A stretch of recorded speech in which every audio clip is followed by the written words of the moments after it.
Le brouillard matinal s'accrochait aux pins centenaires de la forêt de Bellecombe comme un voile de mystère, transformant les sentiers familiers en un labyrinthe d'ombres et de murmures.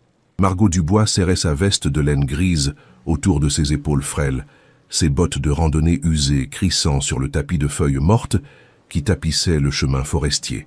À 32 ans, elle portait sur son visage les traces indélébiles d'une vie difficile, des rides prématurées qui creusaient le contour de ses yeux verts, des mains calleuses et abîmées qui témoignaient de longues heures de labeur et cette détermination farouche qui animait son regard comme une flamme inextinguible.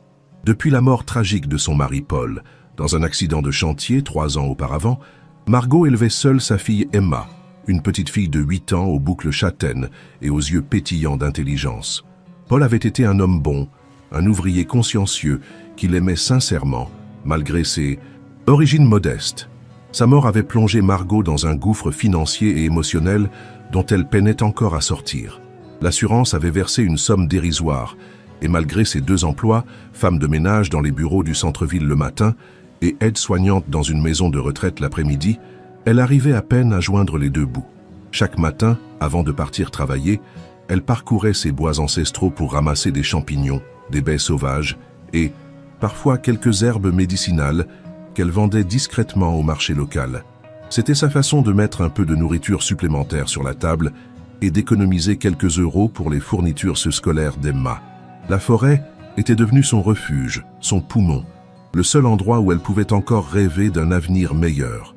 Ce matin-là était différent des autres. L'air était chargé d'une tension inexplicable, comme si la forêt elle-même retenait son souffle dans l'attente d'un événement mystérieux. Les oiseaux semblaient moins nombreux, leurs chants plus discrets, et même les écureuils paraissaient nerveux, sautant de branche en branche avec une agitation inhabituelle. Margot s'arrêta près d'un bosquet de châtaigniers dont les feuilles rousses commençaient à tomber, son panier d'osier tressé à la main, quand elle entendit un bruit sourd et rythmé qui la fit sursauter. Tap, tap, tap. D'abord, elle pensa qu'il s'agissait d'un pic-vert martelant l'écorce d'un vieux chêne, mais le rythme était trop régulier, trop humain. Son cœur se mit à battre plus fort, résonnant dans sa poitrine comme un tambour d'alarme. Elle suivit le son mystérieux, s'enfonçant plus profondément dans les bois, là où même les chasseurs les plus aguerris ne s'aventuraient guère, dans cette partie de la forêt que les anciens du village appelaient le cœur sombre à cause de ses légendes et de ses superstitions. Le bruit la mena, après une marche de plus en plus inquiète, à une clairière qu'elle ne connaissait pas, bien qu'elle parcourût ces bois depuis son enfance. Comment était-ce possible? Elle connaissait chaque sentier, chaque rocher, chaque arbre remarquable de cette forêt. Pourtant, cette clairière lui était totalement inconnue, comme si elle venait d'apparaître par magie. Au centre, un monticule de terre fraîchement remué attira immédiatement son attention. La terre était noire, humide et manifestement déplacée récemment. Le son provenait de là, faible mais persistant, comme un appel désespéré venant des profondeurs de la terre. « Il y a quelqu'un » cria-t-elle d'une voix tremblante qui se perdit entre les arbres silencieux. Le bruit s'arrêta brutalement. Un silence de mort s'abattit sur la clairière, si épais qu'elle pouvait presque le toucher. Puis, après quelques secondes d'angoisse, le tapement reprit. Plus frénétique cette fois, plus désespéré, comme si quelqu'un tentait de communiquer par ce code rudimentaire. Margot se précipita vers le monticule, son instinct maternel et sa compassion naturelle prenant le dessus sur sa peur. Elle commença à gratter la terre avec ses mains nues, ses ongles se cassant contre les mottes dures et les petites pierres. La surface cédait facilement, révélant progressivement des planches de bois grossièrement assemblées, une tombe improvisée, un cercueil de fortune. Son sang se glaça dans ses veines quand elle réalisa l'horreur de la situation. Quelqu'un avait été enterré vivant ici. « Tenez bon, je vais vous sortir de là !» cria-t-elle en redoublant d'efforts.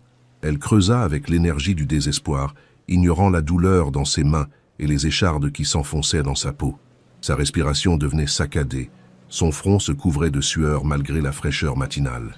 Après ce qui lui sembla une éternité, mais ne dura probablement que quelques minutes, elle parvint à dégager suffisamment l'une des planches pour la soulever.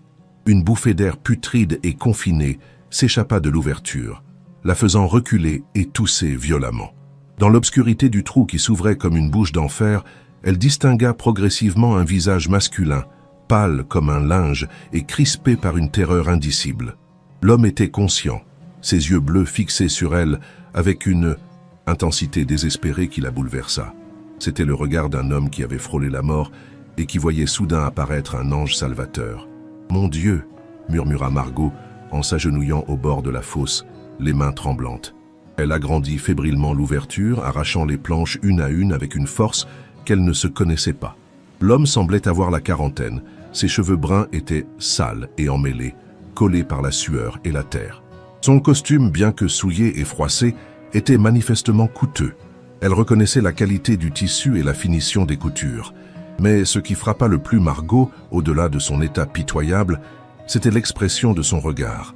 Une reconnaissance qui dépassait la simple gratitude, comme s'il la connaissait déjà. « Aidez-moi à sortir », supplia-t-il d'une voix rauque et cassée par les heures passées à crier dans le vide.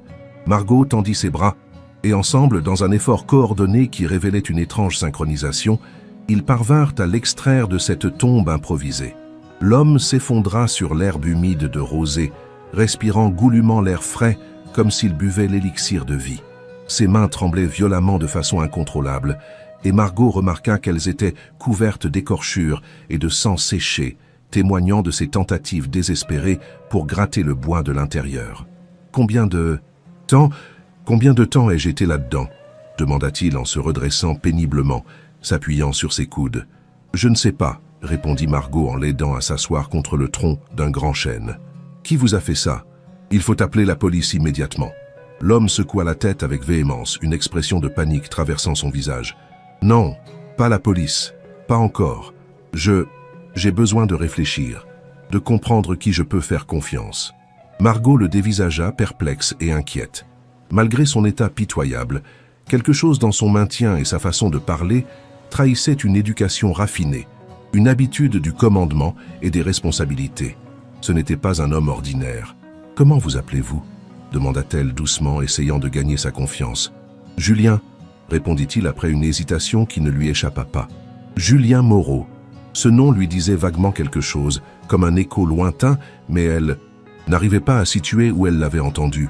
Peut-être dans les journaux ou à la radio. « Moi, c'est Margot, Margot Dubois. Vous avez besoin d'un médecin, vous êtes en état de choc, et vous devriez porter plainte. »« Non, je vais bien.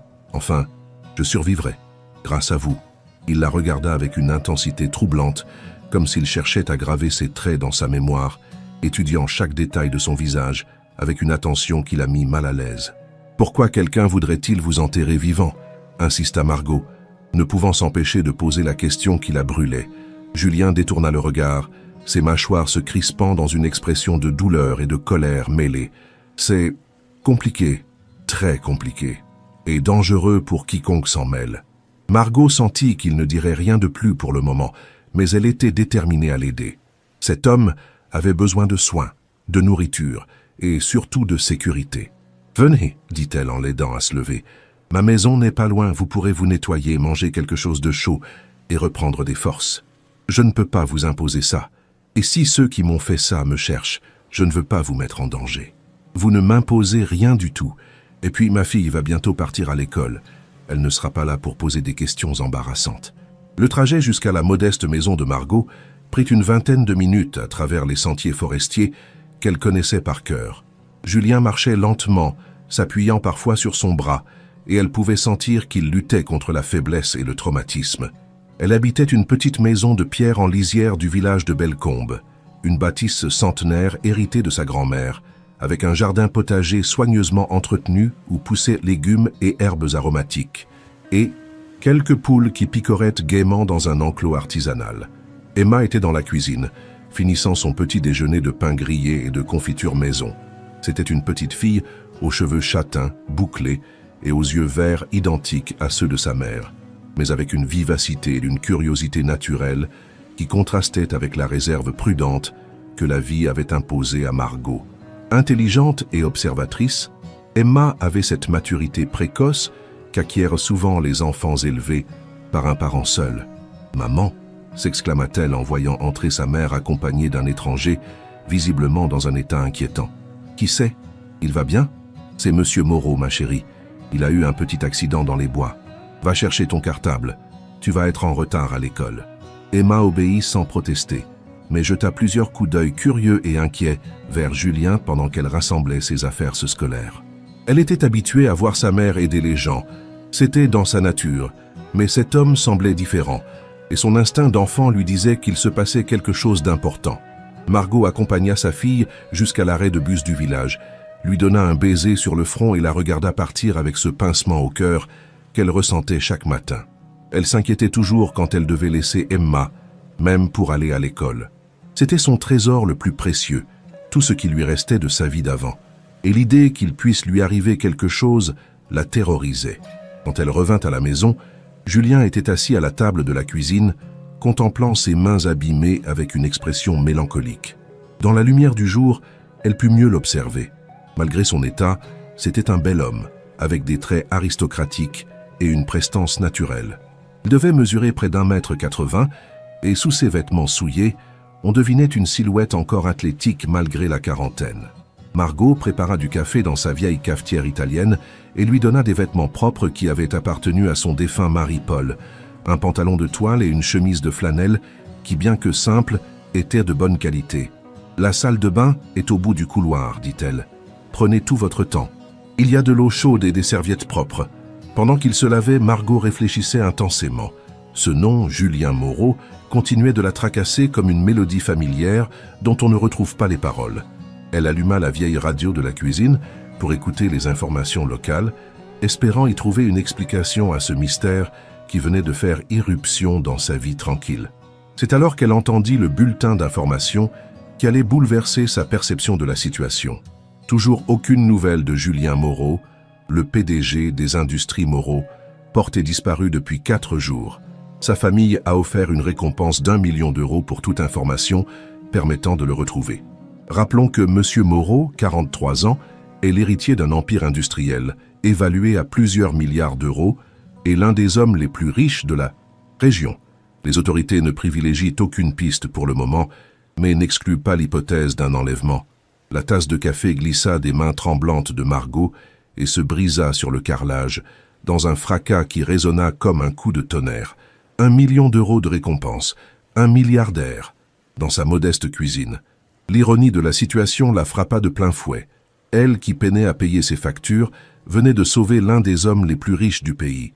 Quand Julien réapparut une demi-heure plus tard, propre et vêtu des habits simples du défunt mari de Margot, il semblait métamorphosé. Ses cheveux bruns, maintenant lavés et peignés, révélaient des mèches grises distinguées aux tempes, et ses yeux bleus avaient retrouvé un peu de leur éclat naturel. Il était indubitablement beau, avec cette prestance aristocratique et cette élégance naturelle que même l'épreuve traumatisante qu'il venait de traverser n'avait pu entamer complètement.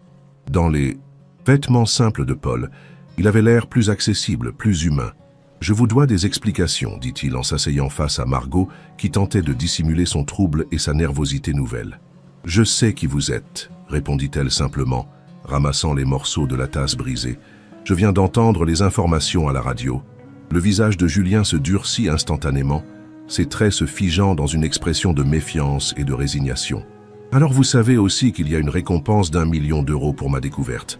Une fortune pour quelqu'un comme vous. Ce n'est pas ce qui m'intéresse, répliqua Margot avec une pointe d'agacement dans la voix. « Vraiment ? 1 million d'euros ne vous intéresse pas ? Pour une femme dans votre situation, avec une fille à élever, des factures à payer ?» Margot se leva brusquement, les joues enflammées par la colère et l'humiliation. « Ma situation ? Vous ne savez rien de ma situation. J'ai peut-être peu d'argent, mais j'ai ma dignité et mes principes. Je ne vous ai pas sauvé pour toucher une récompense et votre argent ne m'intéresse pas. » Julien baissa immédiatement les yeux, manifestement honteux de ses paroles et de ses préjugés. « Pardonnez-moi, ces derniers jours m'ont rendu méfiant envers tout le monde et tout le monde. Dans mon milieu, les gens ne font rien sans contrepartie financière. Vous avez raison, je ne sais rien de vous, mais vous m'avez sauvé la vie au risque de la vôtre sans rien demander en retour. C'est inhabituel pour moi. Qui vous a fait ça ?» demanda Margot en se rasseyant, radoucie par ses excuses sincères. Julien hésita longuement, semblant peser chaque mot avant de répondre. « Mon propre frère. » Margot sentit un frisson glacé la parcourir de la tête aux pieds. « Votre frère ? Mais pourquoi ? Comment est-ce possible ? » « Nicolas. » Mon frère cadet de 2 ans plus jeune que moi. Nous dirigions l'entreprise familiale ensemble depuis la mort de notre père, il y a 5 ans. Papa nous avait légué l'empire à tous les deux, pensant naïvement que nous formerions une équipe soudée. Mais Nicolas a toujours eu des ambitions, démesurées, et des méthodes peu orthodoxes que je ne pouvais plus tolérer. Julien se leva et marcha vers la fenêtre, regardant le jardin paisible de Margot avec ses légumes bien alignés et ses poules qui picoraient tranquillement. Cette simplicité, cette harmonie, contrastait violemment avec le monde de trahison et de cupidité dont il venait. Il y a 6 mois, j'ai découvert par hasard qu'il détournait des fonds considérables de l'entreprise pour financer des projets personnels totalement illégaux. Des millions d'euros détournés vers des comptes offshore, des investissements dans des secteurs douteux, des pots de vin à des officiels corrompus. Quand je l'ai confronté avec ces preuves, il a d'abord nié, puis il a promis de tout rembourser et de cesser ses activités. Et vous l'avez cru? J'ai voulu le croire. C'était mon frère, nous avions grandi ensemble. Mais la semaine dernière, j'ai appris par notre directeur financier qu'il avait conclu de nouveaux accords secrets avec des investisseurs plus que douteux, probablement liés au crime organisé, hypothéquant l'avenir de toute l'entreprise et compromettant la réputation de notre famille. Et alors, qu'avez-vous fait? Je lui ai donné un ultimatum. Je lui ai dit que j'allais révéler la vérité au conseil d'administration et aux autorités judiciaires s'il ne cessait pas immédiatement ses activités illégales et ne remboursait pas intégralement les sommes détournées. C'est là qu'il a organisé ma disparition. Margot s'approcha de lui, touchée par la douleur profonde qu'elle percevait dans sa voix. Elle imaginait la souffrance de découvrir que son propre frère était capable d'une telle trahison. Comment cela s'est-il passé exactement? Il m'a proposé de dîner dans un restaurant isolé en montagne, le relais de la forêt, soi-disant pour discuter calmement et trouver une solution. Il m'a dit qu'il voulait tout m'expliquer, me présenter des excuses sincères. J'ai été assez naïf pour accepter, pensant qu'il y avait encore un espoir de sauver notre relation fraternelle. Dans le vin qu'il avait commandé spécialement, il y avait quelque chose, probablement un puissant somnifère. Je me suis réveillé dans cette tombe de fortune. « Il voulait vraiment vous tuer ?» demanda Margot, horrifiée. « Oh non !» dit Julien avec un rire amer qui n'avait rien de joyeux. « C'est bien plus retors et calculé que ça. Il ne voulait pas devenir un meurtrier. Il voulait simplement me faire disparaître juste assez longtemps pour prendre le contrôle total et irréversible de l'entreprise. Dans les statuts de notre société, il existe une clause d'urgence que notre père avait fait inscrire. En cas de disparition inexpliquée de l'un des 2 dirigeants pendant plus d'1 semaine, l'autre peut prendre des décisions unilatérales majeures, y compris vendre des parts ou modifier la structure de l'entreprise. Mais quelque chose a mal tourné dans son plan. Nicolas pensait probablement me libérer au bout de quelques jours, une fois ces affaires frauduleuses définitivement conclues et légalisées. Il aurait inventé une histoire, un enlèvement dont j'aurais réussi à m'échapper avec une amnésie partielle, par exemple. Mais quelque chose l'en a empêché. Peut-être a-t-il pris peur en voyant l'ampleur des recherches et de la médiatisation, ou peut-être a-t-il simplement décidé qu'il était plus simple et plus sûr de me laisser mourir. Margot frissonna à cette pensée atroce. L'idée qu'un frère puisse abandonner son propre frère à une mort lente et atroce lui semblait inhumaine. Il faut prévenir la police maintenant. Vous avez des preuves contre lui. Et votre témoignage, c'est ma parole contre la sienne, l'interrompit Julien. Et Nicolas est très intelligent, très manipulateur. Il aura préparé des alibis béton, des témoins corrompus, des explications alternatives. Il a probablement déjà raconté aux enquêteurs que nous étions disputés, que j'étais dépressif, instable. De plus, Julien s'interrompit, semblant lutter avec lui-même, comme s'il hésitait à révéler un secret encore plus douloureux.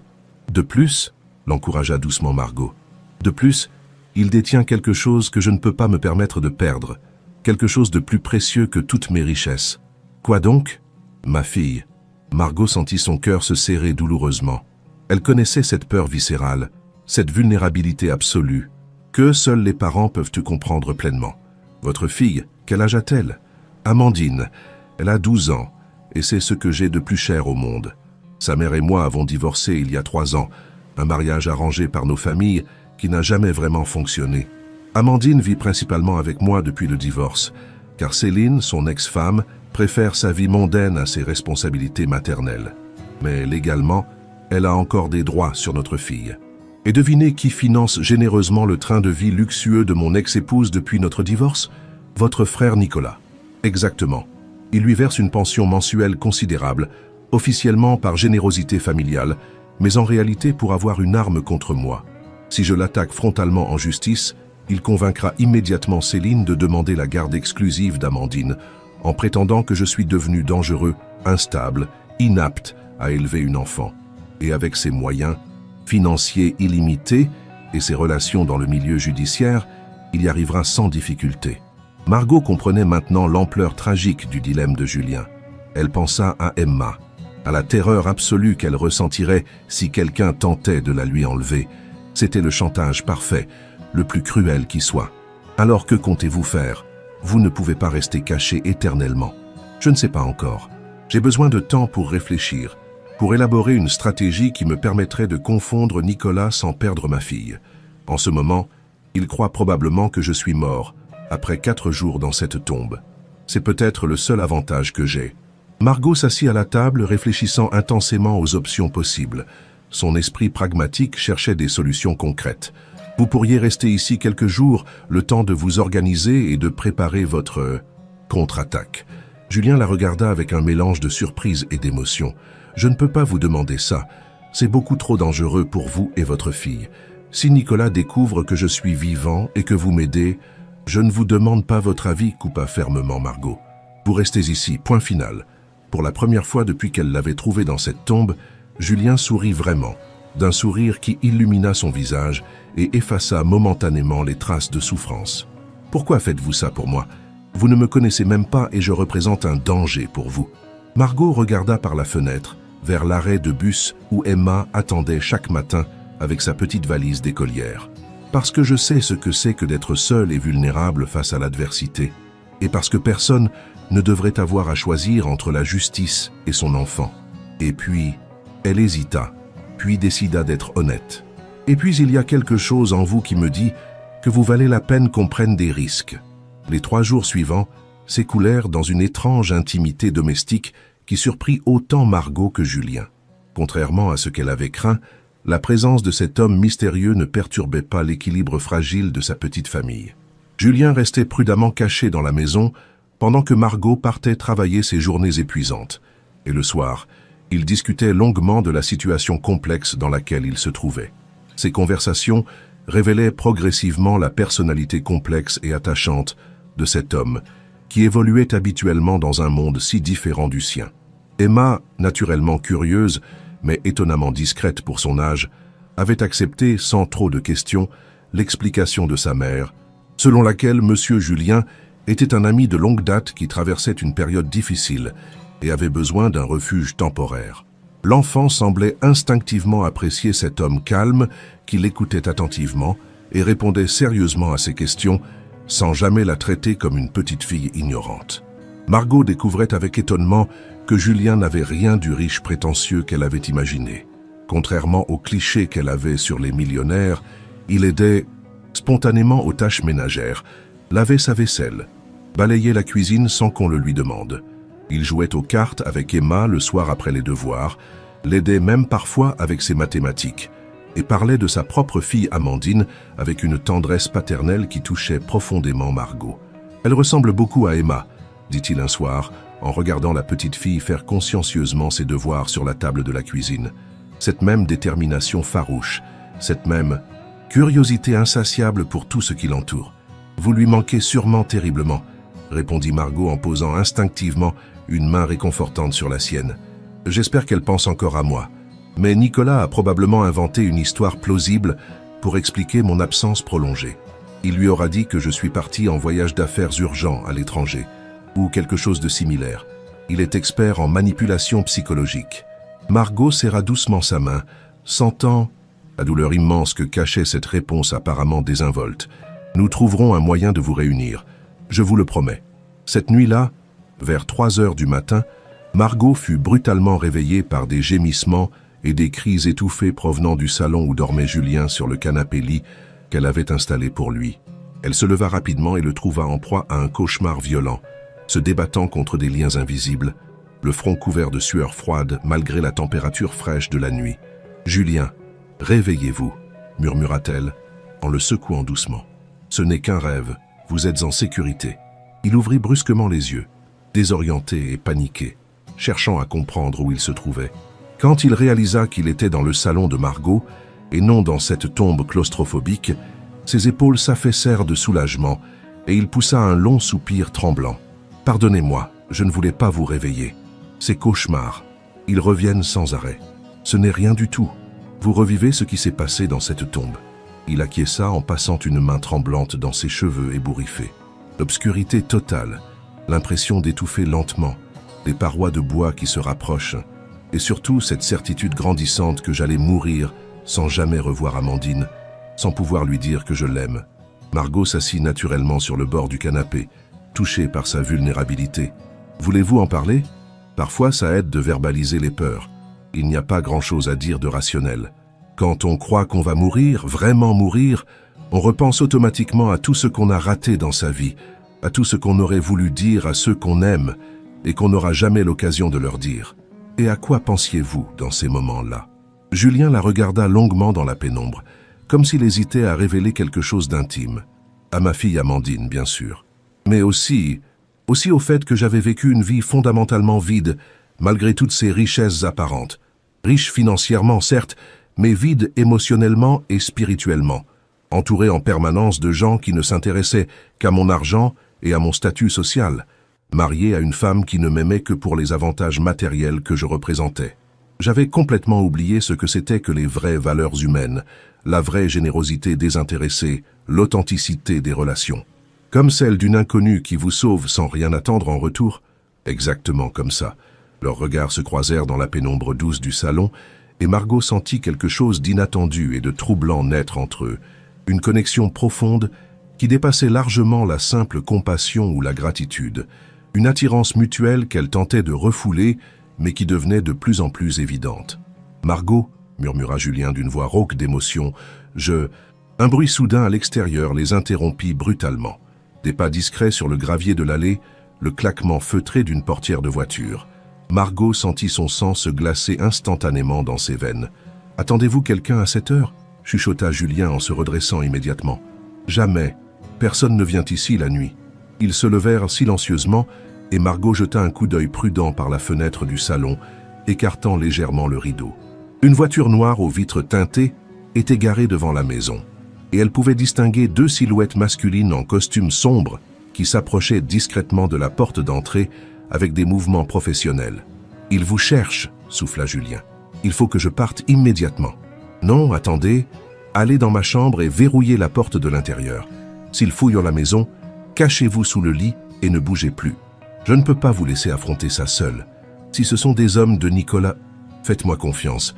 Je sais comment gérer ce genre de situation. » Julien hésita quelques secondes cruciales, puis disparut rapidement dans la chambre de Margot. Quelques instants plus tard, on frappa discrètement mais fermement à la porte d'entrée. Margot attendit volontairement un long moment, comme si elle venait d'être réveillée par le bruit, puis alla ouvrir en prenant soin de paraître ensommeillée et légèrement agacée. « Madame Dubois » demanda l'un des hommes, un type aux épaules carrées, au regard froid et professionnel qui ne souriait jamais. « Oui, qu'est-ce que vous voulez à cette heure indue ? Il est plus de 3 heures du matin. Nous sommes des enquêteurs privés mandatés par la famille Moreau. Nous cherchons activement Julien Moreau disparu depuis maintenant 1 semaine. Voici nos cartes professionnelles. » Margot examina rapidement les cartes que lui tendèrent les deux hommes. Elles semblaient officielles, mais dans cette situation, elle ne pouvait faire confiance à personne. « Je ne vois pas en quoi cette disparition me concerne personnellement. Nous avons des raisons sérieuses de penser qu'il pourrait se cacher quelque part dans cette région, peut-être chez des habitants locaux. Voici sa photo officielle la plus récente. L'avez-vous vue récemment ?» Margot prit la photographie et l'examina longuement, feignant une réflexion approfondie tout en contrôlant parfaitement ses expressions faciales. « Non, jamais vu cette personne. Et maintenant, si vous permettez, j'aimerais vraiment retourner me coucher. Je travaille très tôt demain matin et j'ai besoin de dormir. Cela ne vous dérangerait pas que nous jetions un rapide coup d'œil dans votre maison, juste pour être absolument sûr et pouvoir cocher cette adresse de notre liste? En fait, si, ça me dérange énormément. Vous avez un mandat de perquisition? Non, madame, mais nous espérions sur votre coopération volontaire. Alors bonne nuit, messieurs. Et la prochaine fois, revenez à des heures décentes. » Margot referma fermement la porte et s'y adossa, le cœur battant si fort qu'elle était persuadée qu'on pouvait l'entendre de l'extérieur. Elle entendit les deux hommes échanger quelques mots à voix basse en anglais, ce qui confirma ses soupçons sur leur nature professionnelle, puis s'éloigner vers leur véhicule. Quand le bruit du moteur se fut définitivement estompé dans la nuit, elle alla chercher Julien dans sa chambre.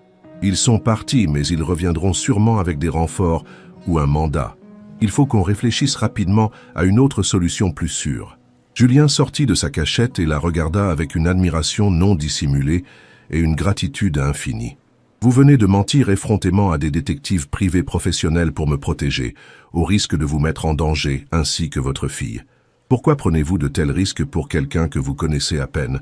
Margot ne répondit pas immédiatement. Elle-même ne comprenait pas entièrement ses motivations profondes.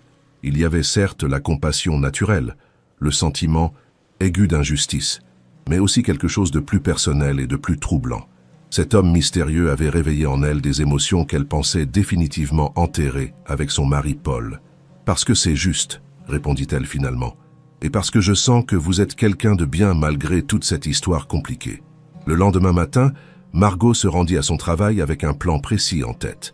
Elle nettoyait depuis plusieurs années les bureaux de diverses entreprises du centre-ville, dont celui d'un avocat réputé et respecté, Maître Bernard Rousseau. Elle avait développé avec lui au fil des années une relation de confiance mutuelle qui dépassait le simple rapport professionnel. Elle décida de lui parler de la situation délicate de Julien, en espérant qu'il pourrait les conseiller juridiquement. Maître Rousseau était un homme d'une soixantaine d'années bien tassé, aux cheveux gris soigneusement peignés et à l'air naturellement bienveillant.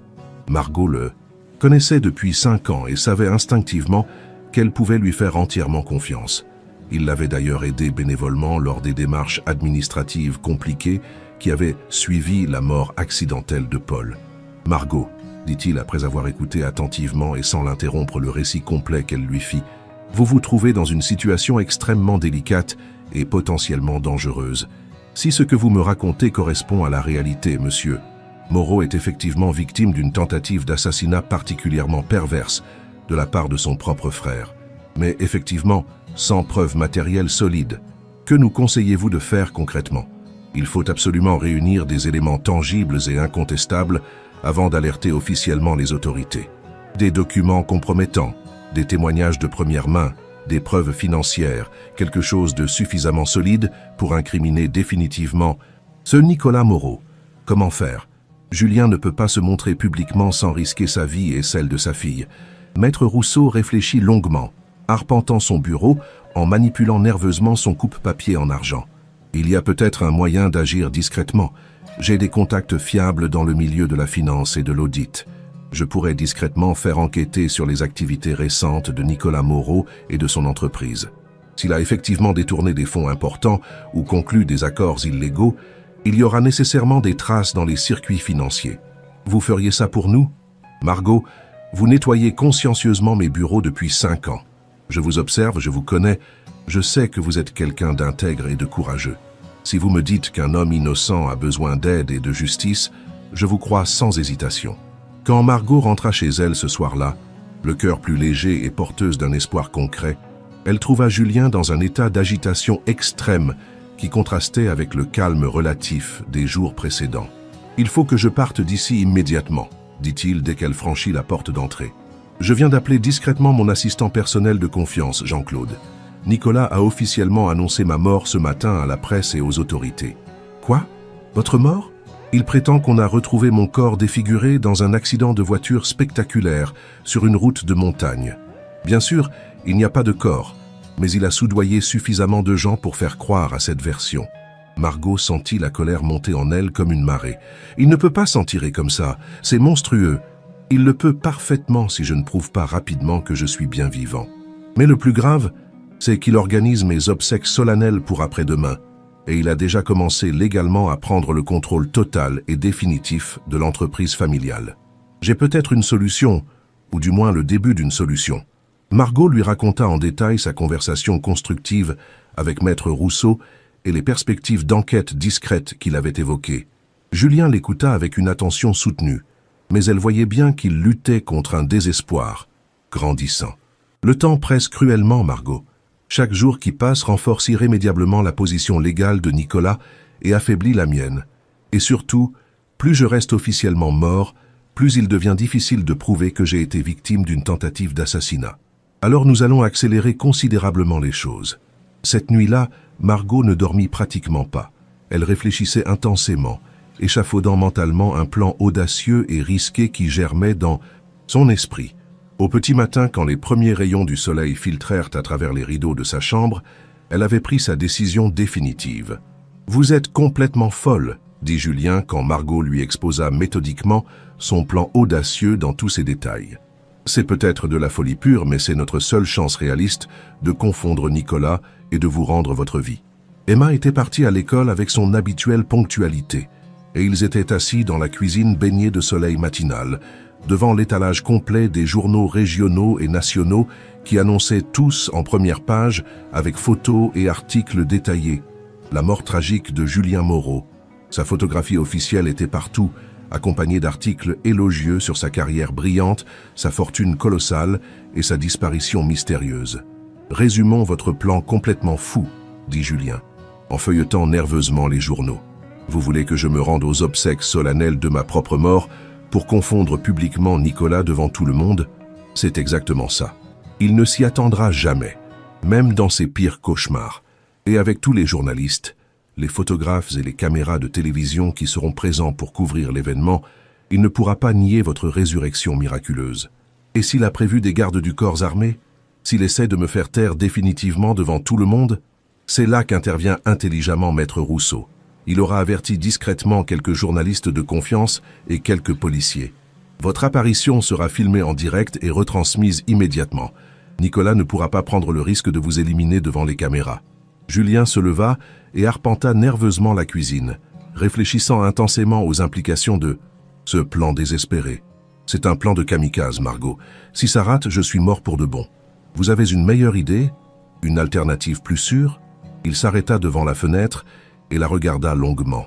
Malgré sa peur légitime, il y avait dans les yeux verts de cette femme extraordinaire une détermination farouche qui lui rappelait pourquoi il était progressivement tombé amoureux d'elle.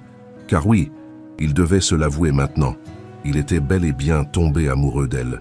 Cette révélation l'avait frappé la nuit précédente, quand il l'avait regardée dormir paisiblement malgré tous les dangers qu'elle courait volontairement pour l'aider. « D'accord, » dit-il finalement après un long silence. « J'accepte votre plan fou, mais à une condition absolument non négociable. Laquelle? Vous et Emma, vous quittez immédiatement la région dès aujourd'hui. Quoi qu'il arrive demain aux obsèques, qu'on réussisse ou qu'on échoue, Nicolas comprendra nécessairement que vous m'avez aidé à survivre. Vous ne serez plus jamais en sécurité ici. » Margot secoua énergiquement la tête. « Hors de question absolue. Je ne vous abandonne pas maintenant, au moment crucial. Margot, soyez raisonnable pour une fois. Emma a besoin de sa mère vivante, pas d'une héroïne morte.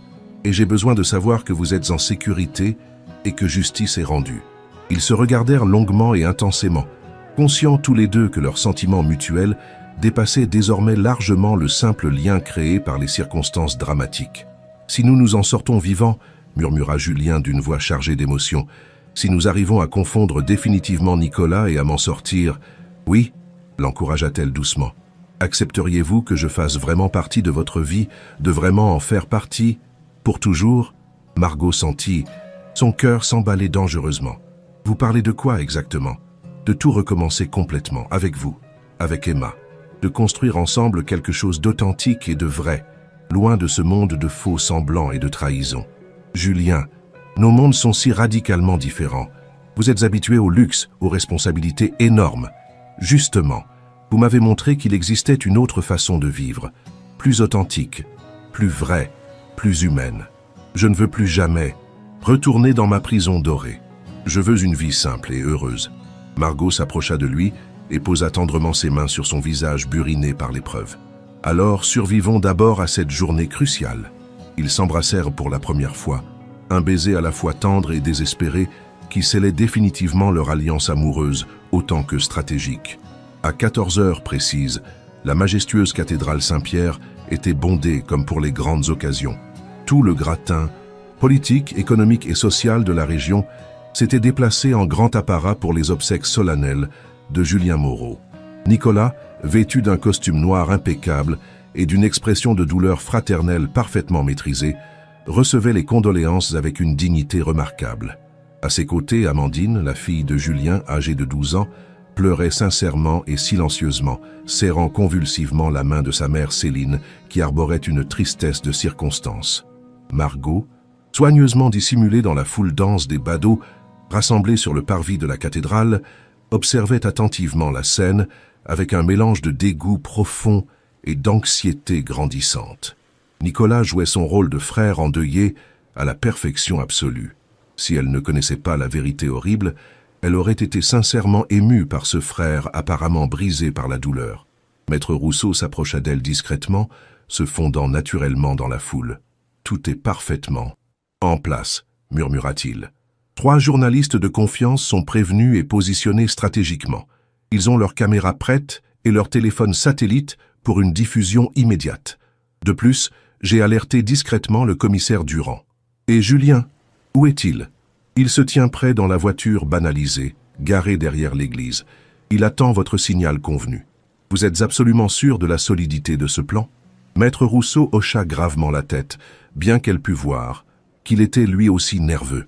Autant qu'on puisse l'être dans une situation aussi exceptionnelle. Margot hocha la tête en observant sa montre. 15 heures précises, au moment solennel où le prêtre commençait l'homélie funèbre avec des trémolos dans la voix, elle envoya le message texte convenu à Julien. « Maintenant, que Dieu nous aide ». Elle se fraya discrètement un chemin vers l'entrée principale de la cathédrale, son cœur battant si violemment qu'elle était certaine que tout le monde pouvait l'entendre résonner. Derrière elle, les journalistes prévenus commençaient subtilement à filmer et à se positionner.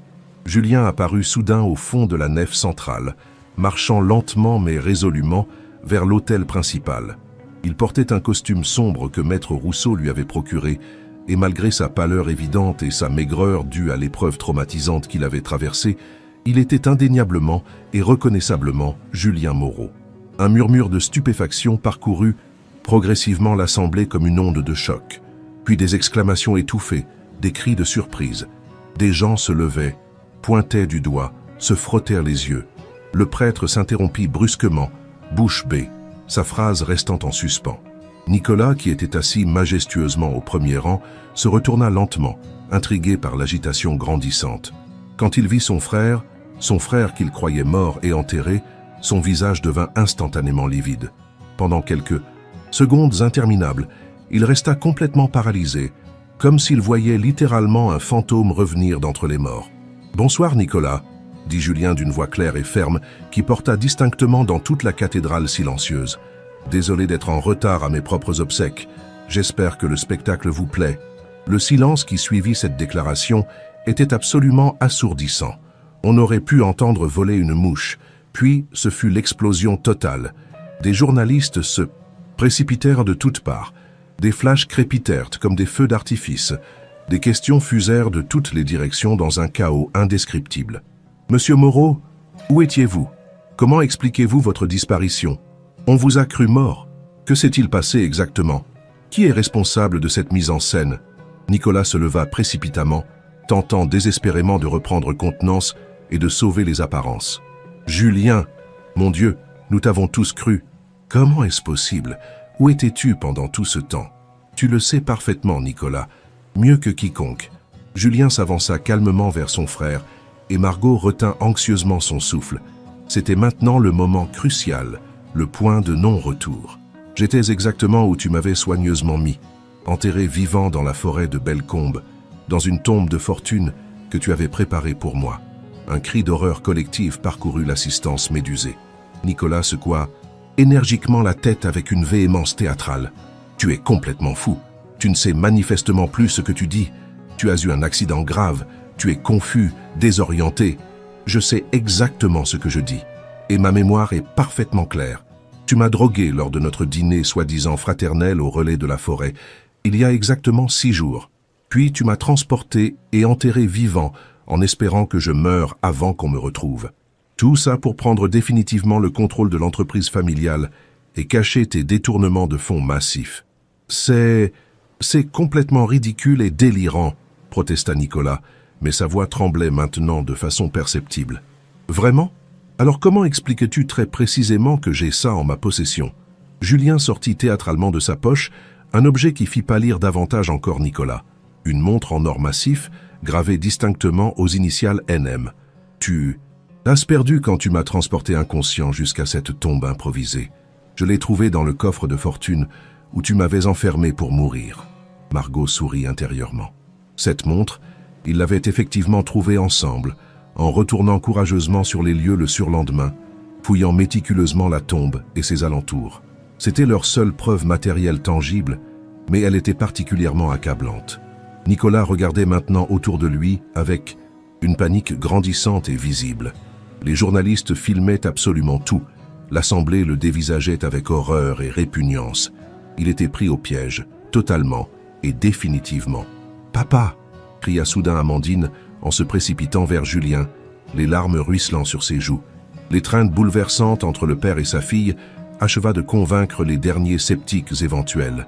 Cette émotion brute et spontanée ne pouvait absolument pas être feinte ou mise en scène. « Tu m'as tellement manqué, ma chérie adorée », murmura Julien en serrant passionnément sa fille contre lui, ses propres larmes coulant librement. C'est précisément à ce moment crucial que Nicolas commit l'erreur fatale et irréparable.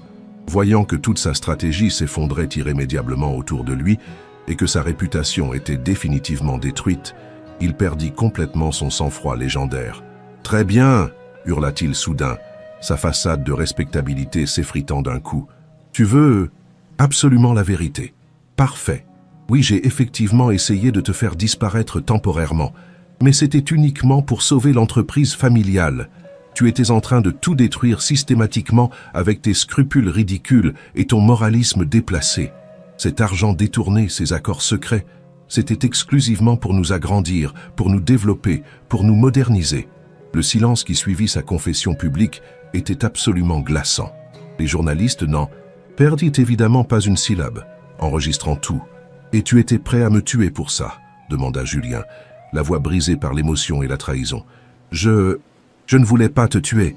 J'allais forcément revenir te chercher dans quelques jours. Quand exactement? Dans combien de jours?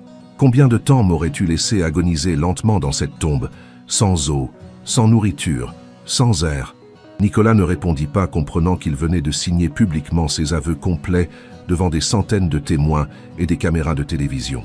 Les forces de l'ordre, alertées par le tumulte et les appels de Maître Rousseau, arrivèrent rapidement sur les lieux. Nicolas fut immédiatement arrêté sur le champ, menotté sous les flashs incessants des photographes et les caméras des télévisions en direct. Quand le calme revint enfin dans la cathédrale, après l'évacuation de Nicolas et l'interrogatoire préliminaire des témoins principaux, Julien chercha anxieusement Margot du regard dans la foule qui se dispersait lentement. Elle était restée volontairement en retrait, ne voulant pas s'imposer dans ce moment qui appartenait légitimement à Julien et à sa fille retrouvée. Il s'approcha d'elle, Amandine toujours serrée contre lui, et la regarda avec une intensité chargée de reconnaissance et d'amour. « Amandine, » dit-il tendrement, « j'aimerais te présenter quelqu'un de très important pour moi. Voici Margot, la femme extraordinaire qui m'a sauvé la vie et qui nous a permis de nous retrouver. » La fillette leva vers Margot des yeux bleus, identiques à ceux de son père, brillants de larmes et de gratitude. « Merci, madame, dit-elle avec une simplicité touchante.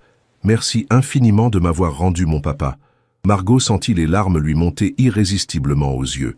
Elle pensait à Emma, qui l'attendait sagement à la maison en faisant ses devoirs, et à la nouvelle vie qui s'ouvrait peut-être maintenant devant eux tous. 3 semaines s'étaient écoulées depuis les obsèques mouvementées et médiatisées de Julien Moreau. L'affaire avait fait la une de tous les journaux nationaux et internationaux, déclenchant un véritable raz-de-marée médiatique. Nicolas attendait maintenant son procès en détention provisoire dans l'isolement complet. Les preuves s'accumulaient méthodiquement contre lui. Détournement de fonds massifs, corruption à grande échelle, tentative d'assassinat prémédité sur la personne de son propre frère. Ses avocats les plus réputés tentaient désespérément de plaider la folie temporaire ou la légitime. Défense économique, mais personne n'y croyait vraiment. Pas même eux. Julien avait progressivement repris les rênes de son entreprise, aidé efficacement par des collaborateurs fidèles et intègres qui n'avaient jamais fait confiance à Nicolas et à ses méthodes douteuses. Les cours de bourse avaient d'abord chuté brutalement lors de l'annonce du scandale, mais remontaient maintenant régulièrement grâce à la confiance retrouvée des investisseurs et des partenaires. Mais surtout, Julien avait tenu scrupuleusement sa promesse à Margot. Il avait radicalement changé de mode de vie. Il avait vendu sa mansion ostentatoire et ses voitures de luxe et s'était installé dans une maison plus modeste mais chaleureuse, située à proximité immédiate de celle de Margot. Il passait désormais ses soirées avec elle et Emma, découvrant progressivement les joies simples et authentiques d'une vraie vie de famille.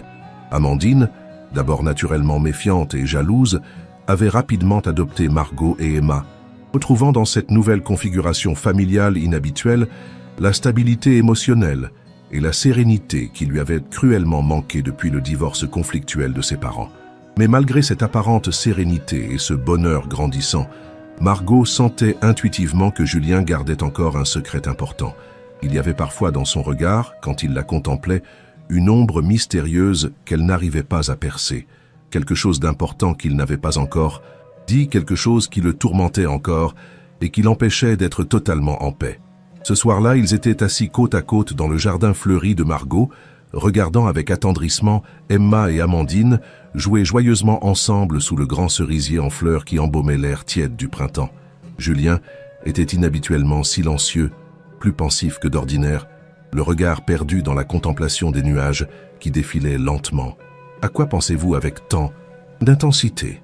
demanda doucement Margot en posant affectueusement sa main sur la sienne. « À rien d'important, répondit-il évasivement. « Julien, je vous connais maintenant.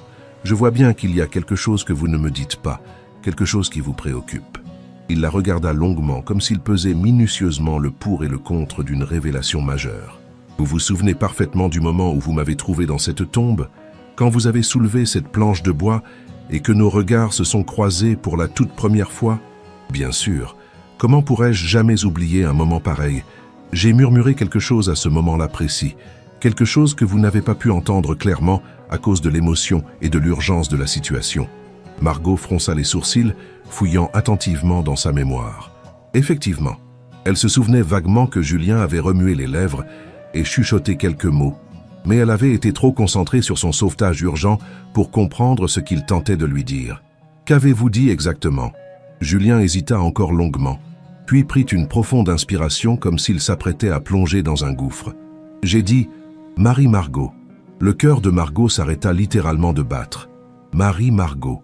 C'était son vrai prénom complet, celui que personne n'utilisait jamais, sauf « Comment pouvez-vous connaître ce nom ?» balbutia-t-elle, la voix étranglée par l'émotion. « Parce que nous nous sommes déjà rencontrés, Margot, il y a très longtemps, très très longtemps. » Margot sentit le monde entier vaciller vertigineusement autour d'elle. Des images floues et anciennes commençaient à remonter inexorablement à la surface de sa mémoire enfouie. Vous étiez Marie Margot Leroux à l'époque. Vous aviez exactement 16 ans, moi, 18. L'été chez ma grand-mère, balbutia Margot, les souvenirs affluant maintenant par vagues successives. À Sainte-Maxime, sur la côte d'Azur.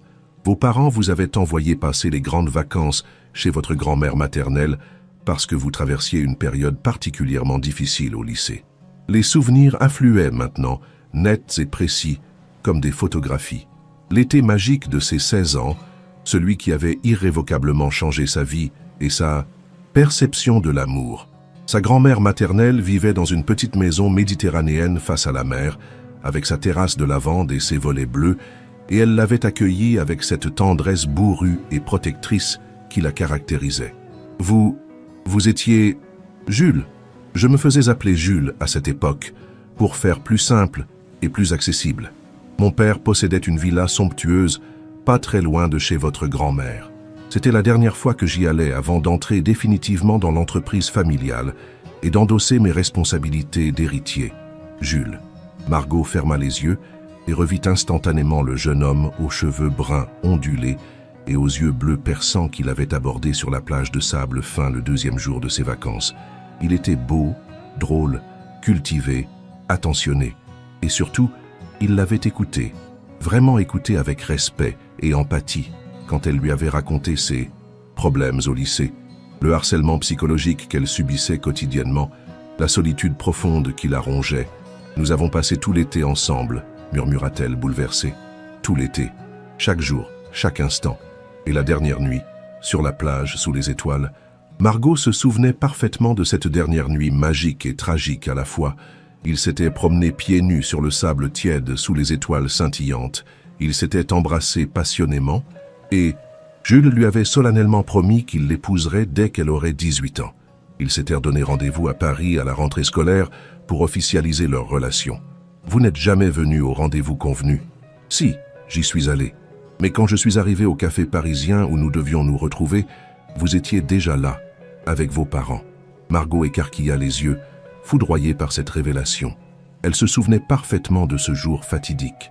Ses parents l'avaient accompagnée à Paris, soi-disant, pour l'aider à s'installer dans sa nouvelle école privée. En réalité, ils s'inquiétaient terriblement de cette histoire d'amour qu'ils jugeaient beaucoup trop sérieuse et dangereuse pour son âge. Ils vous ont dit qui j'étais vraiment, n'est-ce pas? Le fils unique d'une famille richissime. Ils vous ont expliqué en détail que nous évoluions dans des mondes radicalement différents, que ça ne marcherait jamais entre nous. Ils m'ont dit que vous n'aviez fait que vous amuser avec moi, que vous aviez délibérément profité d'une fille de condition modeste avant de retourner définitivement dans votre milieu social. Et vous les avez crus sans chercher à vérifier.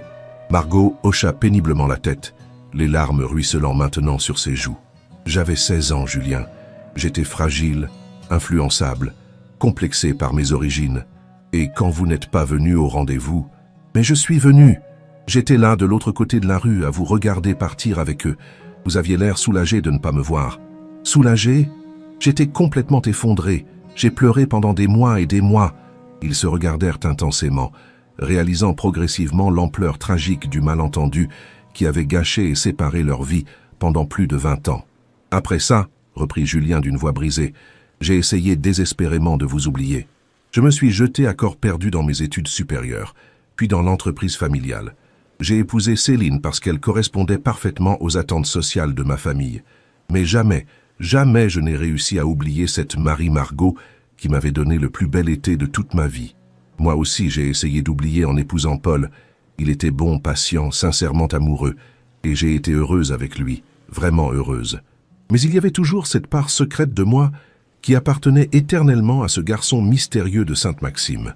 Quand j'ai ouvert les yeux dans cette tombe épouvantable et que je vous ai vu pencher sur moi, au début, j'ai sincèrement cru que j'hallucinais à cause du manque d'oxygène.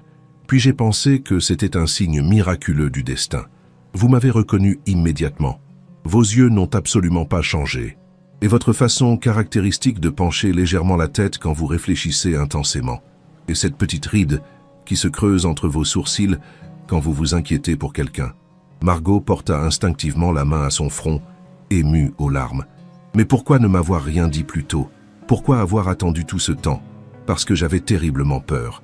Peur que ce soit le traumatisme qui me fasse voir des ressemblances là où il n'y en avait pas. Peur que vous ne vous souveniez plus de moi.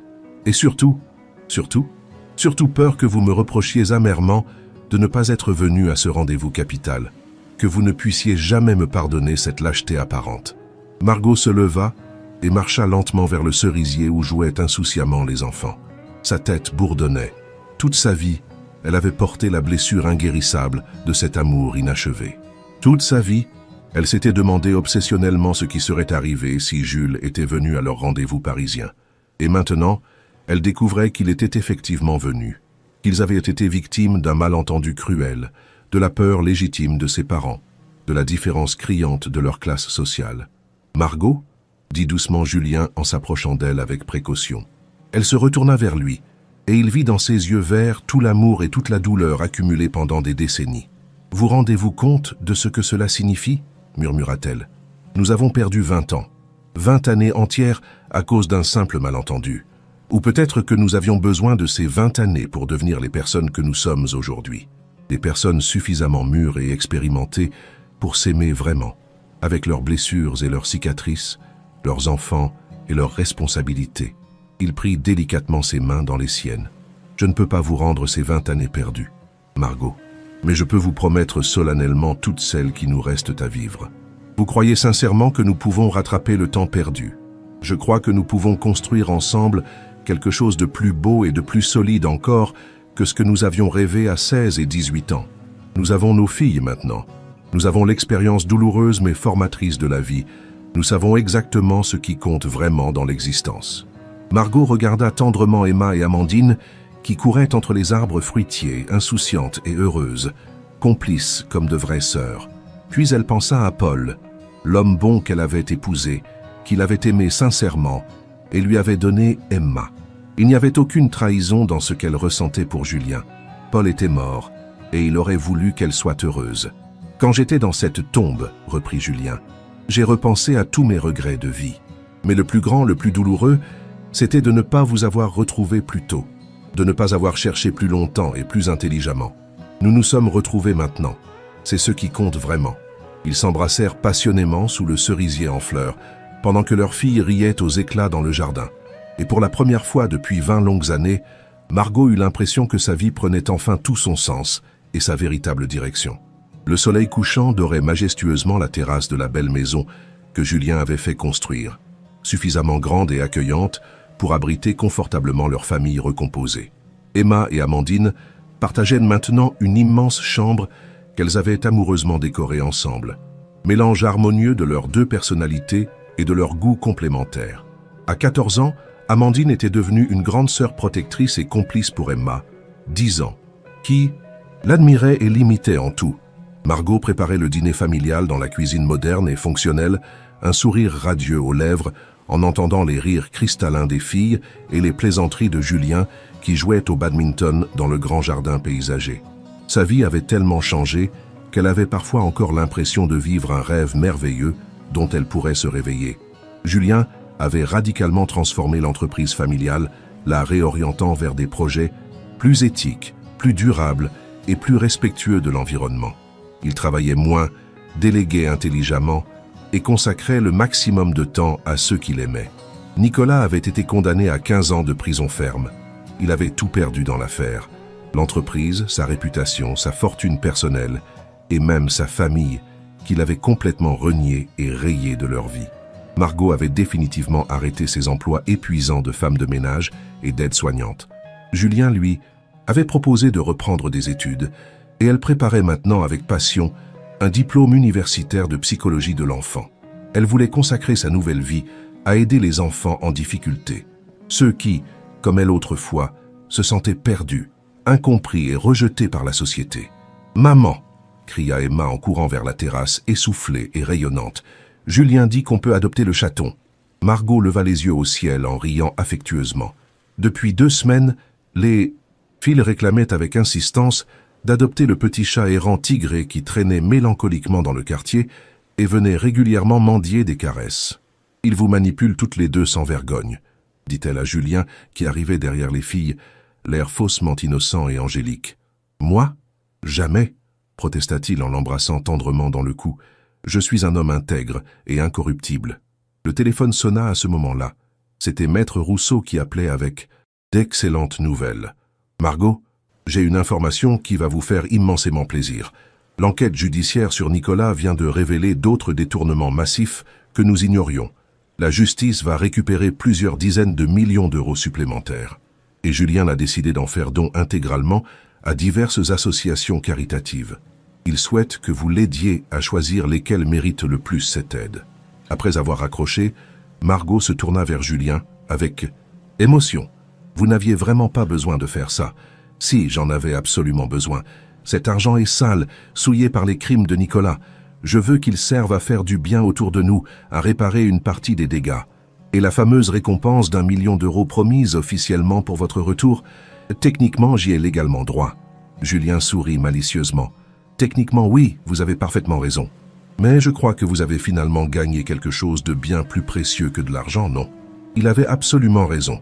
Elle avait retrouvé son premier et unique amour, gagné une fille adoptive merveilleuse et construit une famille recomposée, harmonieuse et aimante. Aucune somme d'argent au monde ne valait un tel bonheur. Ce soir-là, après avoir bordé tendrement les filles dans leur chambre, Margot et Julien s'installèrent sur la terrasse illuminée par des guirlandes lumineuses, regardant les étoiles scintiller comme ils l'avaient fait 25 ans plus tôt sur la plage de Sainte-Maxime. « Vous savez ce qui me frappe le plus dans toute cette histoire incroyable » dit Margot en se blottissant contre lui. « Quoi donc, mon amour ? Si Nicolas ne vous avait pas enterré vivant dans cette tombe, nous ne nous serions probablement jamais retrouvés. En essayant méticuleusement de vous détruire, il nous a finalement réunis pour l'éternité. La vie a parfois de ces ironies délicieuses et mystérieuses. Vous regrettez quelque chose dans votre nouvelle existence. Julien réfléchit longuement et sincèrement. Ces 25 années perdues, évidemment, mais pas le chemin tortueux et douloureux qui nous a finalement menés jusqu'ici. Vous et moi, nous avons aimé d'autres personnes. Nous avons eu nos filles adorées. Nous avons grandi et mûri. Sans tout cela, nous ne serions pas les mêmes personnes aujourd'hui. Vous pensez qu'à 16 et 18 ans, nous aurions été heureux ensemble? Peut-être. Ou peut-être que nous nous serions détruits mutuellement. Nous étions si jeunes, si idéalistes, si ignorants de la vie réelle. Maintenant, nous savons exactement ce que valent l'amour authentique et la famille. Margot se serra davantage contre lui. Et maintenant, que nous réserve l'avenir? Tout ce que nous voudrons en faire. Nous avons une seconde chance miraculeuse, Margot. Pas tout le monde a cette opportunité inespérée dans la vie. Promettez-moi quelque chose d'important. Tout ce que vous voudrez. Promettez-moi qu'on ne perdra plus jamais de temps précieux, qu'on ne laissera plus jamais les malentendus, la peur ou l'orgueil nous séparer. Je vous le promets solennellement. Et vous, promettez-moi de ne plus jamais douter de nous, quoi qu'il puisse arriver. Promis pour l'éternité. Ils restèrent là, enlacés sous les étoiles bienveillantes, écoutant le silence paisible de leur nouvelle vie. Au loin, un chat miaula doucement, sûrement le petit errant que les filles voulaient tant adopter. « Il faudra qu'on trouve un beau nom à ce chat », dit Margot en riant. « J'ai déjà une idée parfaite, répondit Julien. « Et si on l'appelait Chance? Parce que c'est exactement ce qu'il nous a tous portés. » Margot sourit, émue. C'était parfait. Absolument tout était parfait dans leur nouvelle existence. Dans leur chambre, Emma s'était réveillée et regardait discrètement par la fenêtre ses nouveaux parents sur la terrasse romantique. Elle ne comprenait pas tous les détails compliqués de cette histoire d'adulte, mais elle savait une chose fondamentale. Sa maman était heureuse, plus heureuse qu'elle ne l'avait jamais vue depuis la mort de papa Paul. Et Amandine, dans le lit jumeau, rêvait paisiblement qu'elle avait enfin la famille, unie et aimante qu'elle avait toujours ardemment souhaité. Le murmure de Julien dans cette tombe improvisée avait définitivement changé le cours de 4 vies. Parfois, les fins les plus heureuses naissent paradoxalement des commencements les plus sombres et terrifiants. Et parfois, il suffit qu'une femme courageuse et généreuse se promène dans les bois au bon moment pour que tout bascule miraculeusement vers la lumière et l'espoir. L'amour véritable, même séparé par des décennies et des malentendus, finit toujours par triompher. Car certains liens sont plus forts que le temps, plus forts que la distance, plus forts que tous les obstacles que la vie peut dresser sur notre chemin.